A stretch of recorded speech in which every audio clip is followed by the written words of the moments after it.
आज की रिपोर्ट दिखाने से पहले मैं आपको एक छोटा सा वाकया बताता हूं। हम कुछ दिन पहले आनंद विहार रेलवे स्टेशन गए थे, जहां पर छठ के लिए लोग बिहार जा रहे थे। हमने कई लोगों से बात की, वहां पे कई लोगों ने अलग अलग पार्टियों की बात की। वहां पर एक सज्जन ना ज़मीन पर बैठे हुए थे। हम उनके पास गए और हमने पूछा कि कहाँ जा रहे हैं। उन्होंने कहा बिहार जा रहे हैं। तो हमने पूछा कि भाई आप वहाँ पर किस आधार पर वोट देंगे। तो वो चुप रहे, कहने लगे कि अभी तो मूड बनाएंगे, अभी ये करेंगे वो करेंगे, बात टालने लगे। उठते उठते मैंने एक सवाल पूछा, क्या जाति देखकर वोट करेंगे? और उन्हों जवाब था हाँ। कहाँ जा रहे हैं? बिहार। बिहार छठ पर जाएंगे, किसकी सरकार बनाएंगे? अब जाने के बाद देखा जाएगा। फिर भी कुछ तो सोचा होगा। तो अब देखिए, अब जाने के बाद राय विचार होगा। अच्छा, तो कुछ बात तो हो रही होगी, कौन अच्छा काम कर रहा है, कौन बुरा कर रहा है? अभी नीतीश कुमार कर रहे हैं। नीतीश कुमार कर रहे हैं। हाँ। अच्छा, तो वहाँ से रिपोर्ट आ रही है नीतीश कुमार अच्छा काम कर रहे हैं। और मान कोई बता रहा है, अब जाने के बाद पता लगेगा। अच्छा, पर अभी जो मन है वो नीतीश कुमार पर ही है। नहीं, फिर घर पर भी जाकर भी अब अच्छा, पूरा पब्लिक करेगा, वही करना पड़ेगा। क्या सोचकर वोट डालता है बिहार का आदमी, ये बताइए ज़रा। अब क्या कहा जाए। जाति देखता है। वही जाति बात चलता है। चलिए देखिए, इन्होंने साफ साफ बताया जातिवाद लग रहा है। तो देखा, तो आज हम कहानी इसी की बताएंगे। बिहार की राजनीति का असली गणित सिर्फ सीटों का नहीं बल्कि जातियों का है। यहां वोट किसे मिलेंगे ये तय करती है सिर्फ पार्टी नहीं बल्कि बिरादरी, समाज और पहचान।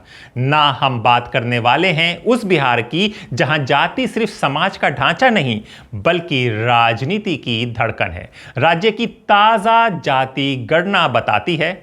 नमस्कार, मेरा नाम हैदर अब्बास नकवी है और आप लोग मुझको इस वक्त दा स्वतंत्र पर देख रहे हैं। जी हां, राज्य का ताजा जाति गण बताता है अति पिछड़ा वर्ग यानी ईबीसी एक्सट्रीमली बैकवर्ड का 36.1% है, पिछड़ा वर्ग ओबीसी 27.12% है, अनुसूचित जातियां यानी एससी 19.65% है, अनुसूचित जनजाति यानी एसटी 1.68% है, 1.68% है, और स्वर्ण जाति यानी जनरल वर्ग 15.52% आबादी का हिस्सा है। अब जरा इस तस्वीर को और करीब से देखें। ब्राह्मण आते हैं 3.7%, भूमियार आते हैं 2.9%, राजपूत आते हैं 3.4% और यादव 14.4%। वहीं कुर्मी 2.9%, कोयरी 4.3%, यानी ये कुर्मी और कोयरी जो नीतीश कुमार का वोट बैंक है वो इतना है। रविदास आते हैं 5.2%, पासवान दुसाद आते हैं 5.3%।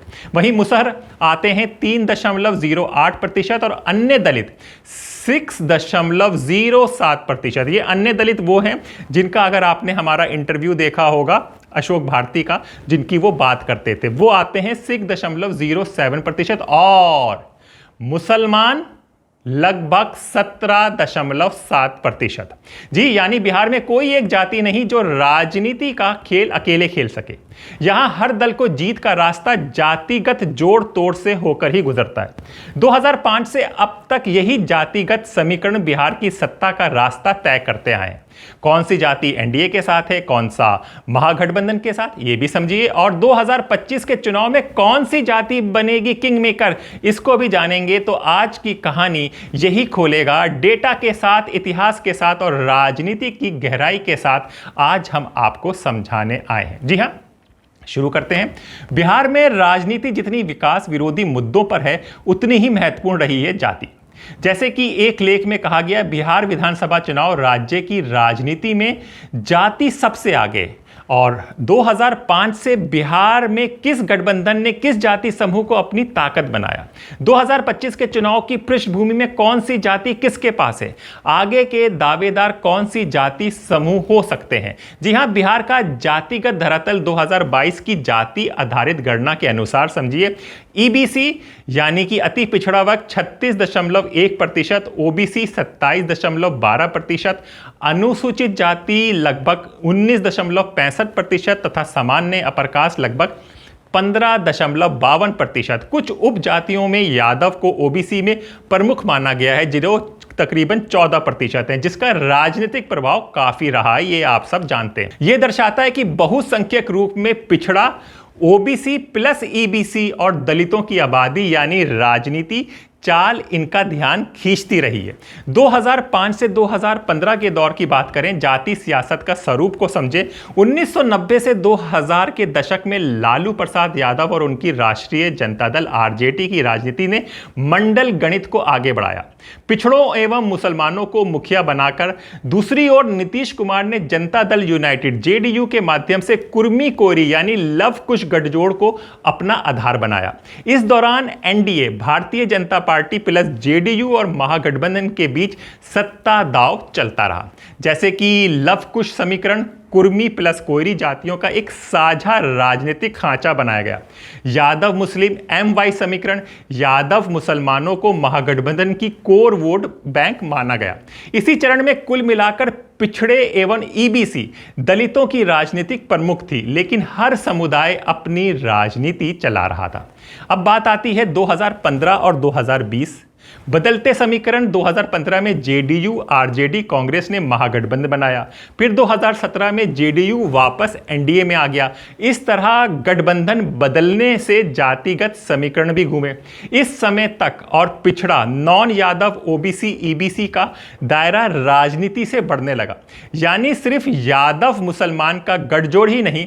2020 विधानसभा का समझिए, एनडीए ने लगभग 125 सीटें जीती।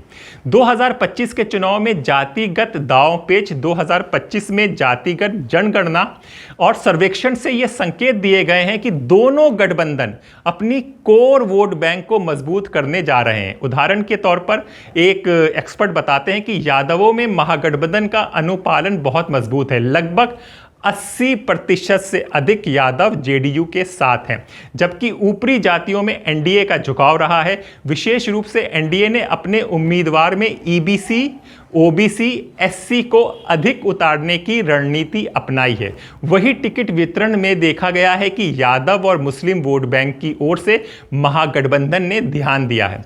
किसके पास कौन सी जाति है ये भी समझिए। जाति समूह प्रमुख गठबंधन स्थिति क्या है ये इसको भी आज हम आपको बताएंगे। अपर कास्ट, जिसमें ब्राह्मण, भूमियार और राजपूत, एनडीए जनसंख्या के आधार पर 15%, लेकिन आर्थिक सामाजिक प्रभाव अधिक पड़ा है। एनडीए ने इनका समर्थन बेहतर प्राप्त किया है, यानी कि ये एनडीए के साथ मजबूती के साथ खड़े हुए हैं। यादव जाति महागठबंधन यादव समुदाय आरजेडी के लंबे समय से कोर बैंक रहे हैं, उन्होंने महागठबंधन में अपनी जगह बना ली है।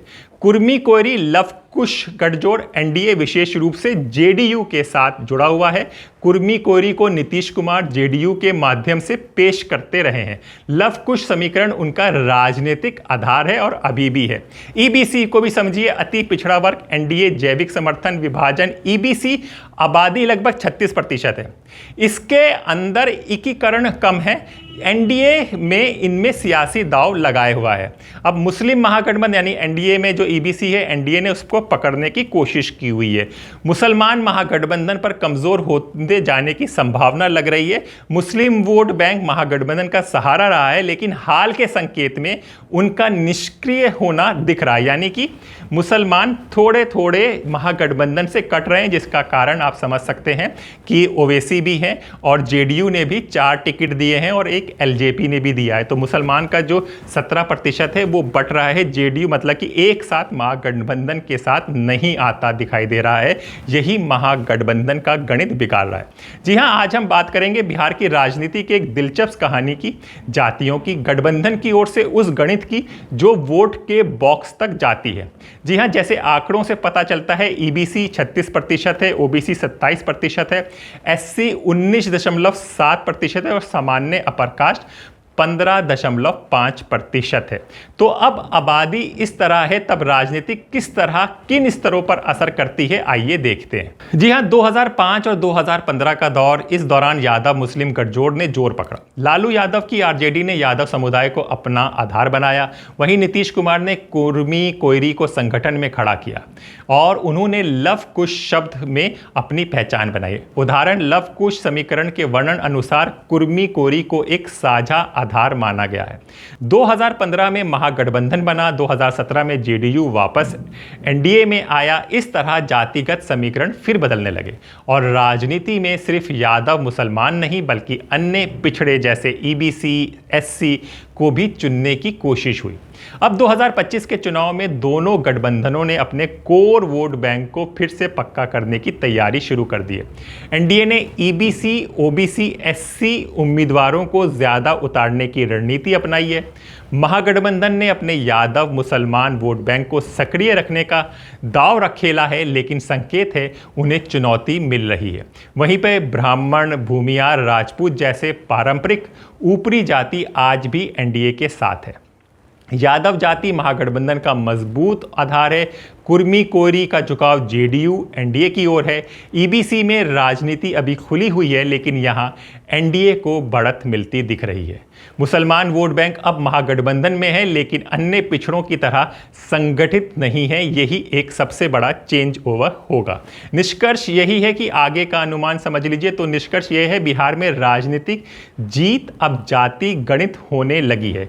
कौन कितने लक्ष्यों के साथ मैदान में है, ये तो सीट परिणाम दिखाएगा। यदि 2025 में एनडीए को ईबीसी, ओबीसी, एससी में पर्याप्त समर्थन मिला तो उन्हें बढ़त मिल सकती है। दूसरी ओर महागठबंधन को यादव मुसलमान के अलावा अन्य समूहों को जोड़ने की चुनौती पूरी कर दी तो पासा उनकी तरफ पलट जाएगा। और एक बात, वोटर अब सिर्फ जाति ही नहीं देख रहा बल्कि विकास, सुशासन, नेतृत्व भी देख रहा है। ऐसी भी चर्चा हो रही है। इसलिए सिर्फ जातिगत संख्या काफ़ी नहीं है। और ऐसे में हमारे मित्र ब्रॉडकास्ट मंत्रा के एडिटर ने पटना में कुछ लोगों से बात की। वो एक दिलचस्प बात आप सुनिए और उसके बाद आगे चलते हैं। राम राम। राम राम राम।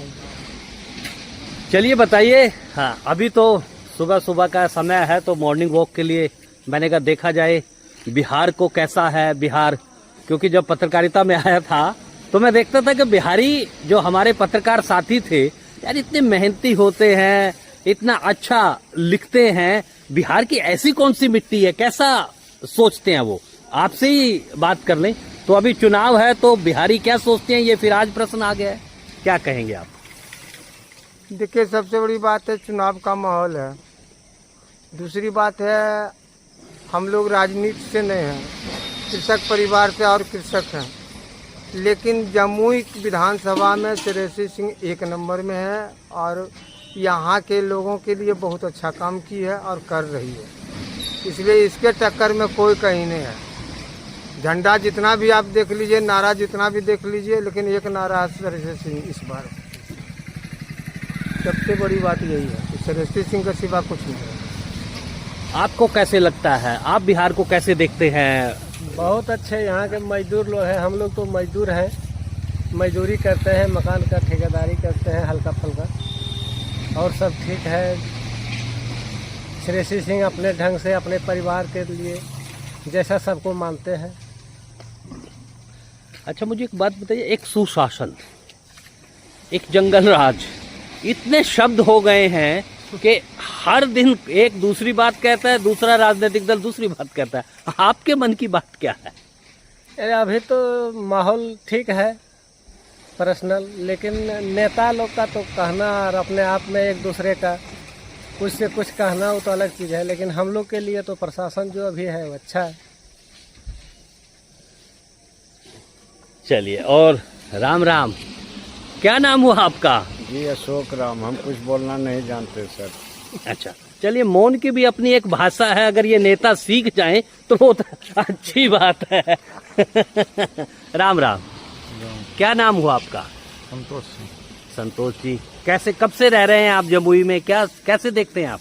हम तो यहीं जन्मे हैं, यहीं पढ़े हैं। अच्छा, यहीं जन्म है जमुई में। तो क्या गाँव में है, जमुई से है। तो बड़ा राजनीति का है और कहते हैं कि जो बिहार का होता है राजनीति तो यहाँ के कण कण में राजनीति है। अब तो राजनीति को आप देख रहे हैं कहाँ पहुँच गई है। हाँ, वो तो फिर देख ही रहे हैं। कैसा सोचते हैं, क्या देखते हैं आप? बहुत अच्छा है। पहले से जो 15 साल पहले था और अभी में आसमान जमीन का अंतर है। अच्छा, सुधार है अच्छा, एक हर जैसे क्षेत्र में। ये जो वोट चोरी की बात मैं देख रहा था, यहाँ पर पूरा चुनाव आयोग ने बहुत एडवर्टीजमेंट लगाया है कि अपना वोट दे करें। ये वोट चोरी वाला कुछ मामला है क्या? सब वोट चोरी वाला तो पहले का जमाना जो था 15 साल पहले का, और अभी में तो बहुत बदलाव, बहुत सुधार है। इसमें तो खैर चोरी का कोई सवाल ही नहीं हमरे समझ। तो ईवीएम के द्वारा वोट डाला जाता है। 15 साल पहले जो था वो सिस्टम उस समय भले था उसका कुछ, लेकिन अभी तो ऐसा कुछ नहीं है।